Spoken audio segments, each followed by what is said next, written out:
Hello, welcome back to As Mindful M.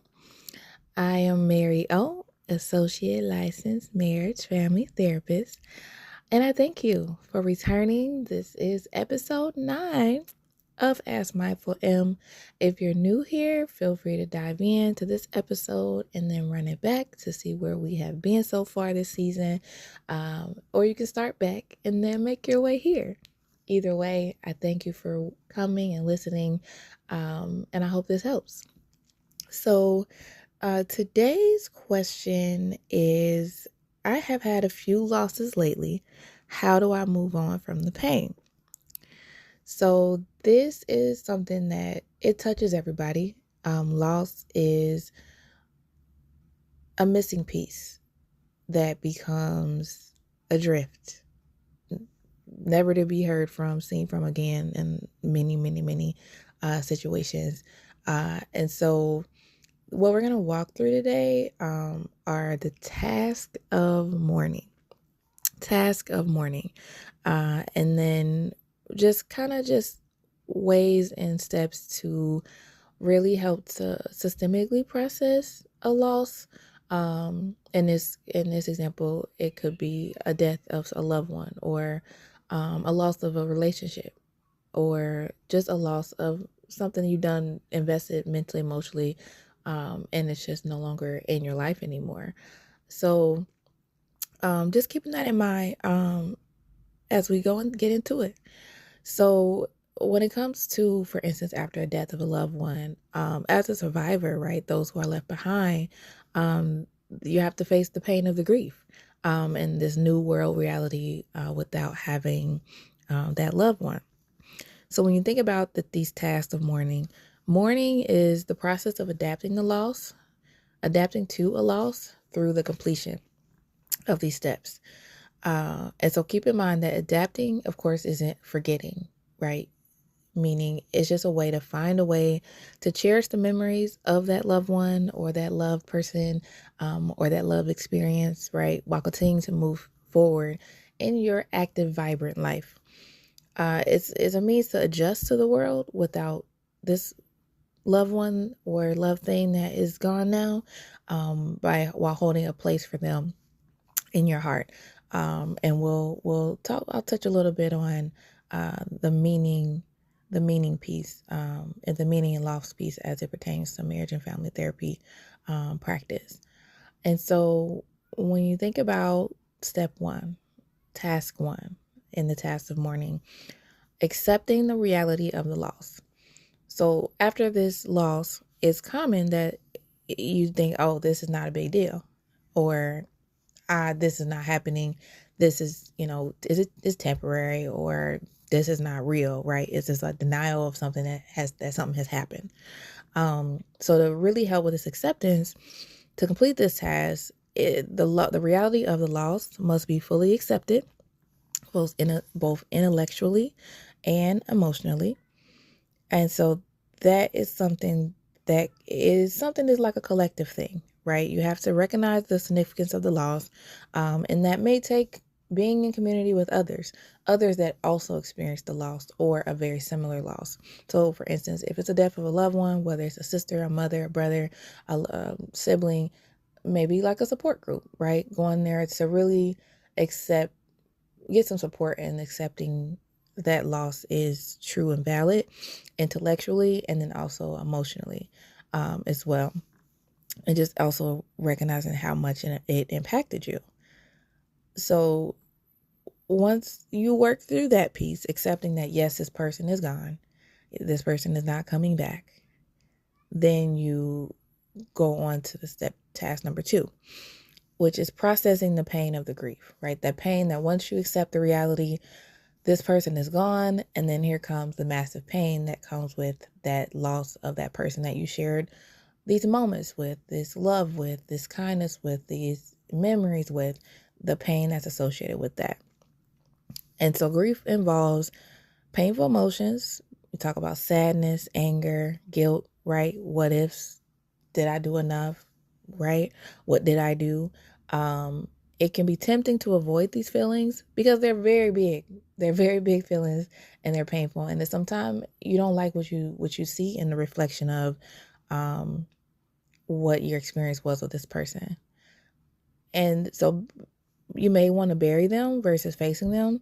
However, working through these emotions, sadness, anger, guilt, etc., means confronting, naming, and making sense of these emotions. Why do I feel so sad? Why am I so angry? Why am I feeling guilty? Just to really put a name to the face, essentially. Because when something is nameless and faceless, it's scary, it's uncomfortable. You're like, I don't know what that is. I don't want to know. I don't have time, right? I have work, I have kids, I have responsibilities, I have to stay going in motion or I'm going to fall down. Embrace the fall down, right? In this case, because in order to fully process a pain that's debilitating you, right? Even if it's running in the background, it's still something that's happening to you as you do all these other responsibilities. So taking a beat, confronting, naming, and making sense of these emotions you have as associated with the pain of the loss is what this task 2 is about. And then from here, task 3 is adjusting to the world without the lost person, the deceased person, or the lost relationship, or the lost situation that you have experienced. And so once you accept the reality of the loss, and you process the pain of the grief, then you start to adjust. So you face these big emotions, confronted, named them, made sense of them. Now, how do I adjust to the world with knowing all these things I know now? How do I now move and exist in this world without this person, or without this relationship, or without this thing that I put so much energy into and love and had all these great things with? So this is normal.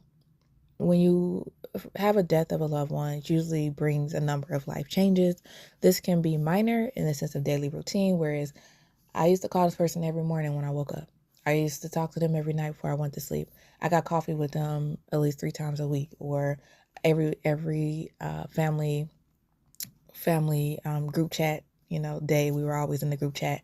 They're not there anymore. There could be the adoption of an entirely new worldview, whereas this person's no longer here. They were my main source of how I kind of looked at the world, or my filter.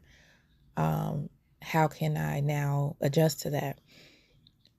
Or it could be about just navigating changes and adjusting to the world in general without the loved one. Even if someone you didn't see every day, right? Or someone who you didn't think really had a big impact on your worldview. It's just a matter of you knew they were there. Now you know for sure they're not, and just how to move around without that. So within this task 3, there are 3 different layers to this. One is the internal adjustment, or changes to one's identity. So if you're someone who is still living after a person, has after you experience this loss, you have to maybe address, who am I now? And this may affect some self-esteem, changes self-esteem, whereas having a meaningful person in your life that maybe brought that energy for you, that really, either supported you or really, helped you be able to be like a nice comparison factor, or it did something for you personally to support that self-esteem or affected it. So doing those internal adjustments and checks as far as your identity now that this person is left. The next layer of this task 3 is external adjustments. So this could be taking on new roles and developing new skills.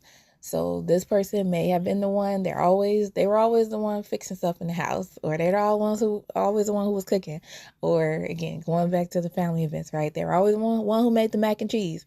And it's going to be a shift and a change, whereas the roles or skills, right, that you didn't think about developing or trying to do because you had this loved one in your life that served that role or purpose for you, readjusting to what that means now that they're gone. And so just taking on tasks that were handled by your loved one, right, and just adjusting to what that looks like. If you aren't equipped to do it or don't want to learn new skills, girl, that's fine too. But delegating that, communicating that to your loved ones and people who are still in your life, so that you can continue to have a healthy, day to day. The third layer to this task 3 is spiritual adjustments. So this relates to beliefs and values and assumptions about the world. This could change. For example, I believe, the world is fair might change after a loss because you feel like this isn't fair. I don't deserve this. They didn't deserve that, right? This is where process task 2 is important, right? Because once you really face those big emotions of sadness, anger, guilt, etc., when you get to this third level of spiritual, being able to really reconcile what this belief may have been, facing the emotions, and then really just affirming, modifying, or replacing what your previous worldview was. So before, for instance, this example, the world is fair. The world has fairness and injustice, right? What that's just a part of the life, right? Or whatever it is that it may shift to, there may be a change there based on the loss that you have experienced. And then we move on to task 4, finding a way to remember the deceased while moving forward in life. So moving on doesn't mean, again, forgetting. It's finding a place for the deceased in one's thoughts, a place that is important but still leaves room for others, right? Because you're still in a vibrant life, right? You still have the ability to make new connections and make new memories, which is not like a way to say erase or forget or replace, right? The loved ones, or the what you had with them. It's just recognition of the ability that you do have that potential moving forward. So completing this task means finding a healthy balance between cherishing the memory of your lost loved one and also celebrating the life that you have ahead of you and moving forward with that. So when you think about mourning, again, these tasks of mourning, just a way to adapt to loss. And it's a rinse and repeat. It's not a very, I'm going to do these tasks one time and then I'm going to be fixed. It's a process. It's a commitment. And it's a recognition and understanding of a consistent process to be more well and more healthy that you may revisit a few times as you process a loss. And when you think about ways to really support the process, if you think it helpful, seek professional help. Whether it be in social license, marriage, family therapy, or if it's something that you want to, again, involve your family in. Again, therapy doesn't have to be individual. It can be with others, whether it be a close friend or family. So just finding meaning in loss, which is this process of these tasks of mourning, reconstructing your worldview, identity, and sense of purpose after a loss. Rather than seeking a reason for the pain, you just think about how you can integrate the experience into how you move forward and carry on, which ideally that loved one will want for you, right? As you kind of honor their loss, honor the loss, and also honor what you have ahead of you. So thank you for listening. Again, I'm Mary O, Associate Licensed Marriage Family Therapist. And I thank you for listening. And I invite you to return next week as we go into our season finale episode before we get into our summer series. Again, run it back, check out the previous episodes. I did a preview for summer series coming up, spoken word of those words unspoken. Feel free to submit your questions, your poems to the jot form. The link is in the bio. Thank you again, and y'all take care.